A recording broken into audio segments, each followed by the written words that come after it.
वाशिममधील शेतकरी दीपक वारकड यांनी स्वयंपूर्ण आणि शाश्वत शेतीचा आदर्श उभा केलाय. त्यांनी बायोगॅस, सेंद्रिय खत निर्मित आणि एकात्मिक शेतीचा प्रभावी वापर करून खर्च कमी केलेला आहे. नैसर्गिक शेतीतून ते दरवर्षी सुमारे 20 लाखांचं उत्पन्न मिळवत आहेत. आत्मनिर्भर झालेले आहेत. त्यांच्या शेतीचा अभ्यास करण्यासाठी अनेक शेतकरी आणि विद्यार्थी भेट देत असून कमी खर्चात शेतीमध्ये फायदेशीर करण्याचं हे उत्तम उदाहरण आहे.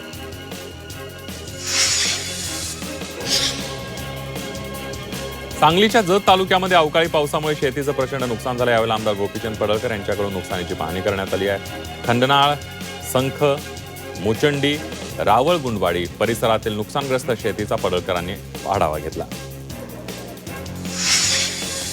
अमरावती जिल्ह्यात एसटीबीटी कापूस बियाण्यांवर बंदी घालण्यात आली आहे. दरम्यान नियमांचं उल्लंघन केल्यास 5 वर्षांचा कारावास होऊ शकतो.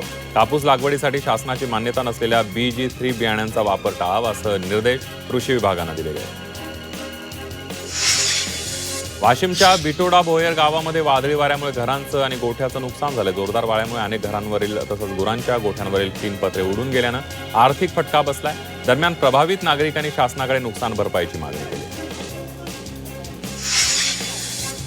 हिंगोलीच्या सेनगाव तालुक्यातल्या साखरा, हिवरखेडा, केलसुराग परिसरामध्ये गारांचा पाऊस झालेला आहे. यामुळे हळद पिकाचं, कांदा तसंच भाजीपाला पिकांचं नुकसान झालंय. अवकाळी पावसाच्या तडाख्यामुळे शेतकरी मात्र हवालदिल झालाय. पुढील 3 तासात अवकाळी पाऊस होण्याची शक्यता हवामान विभागानं वर्तवली आहे.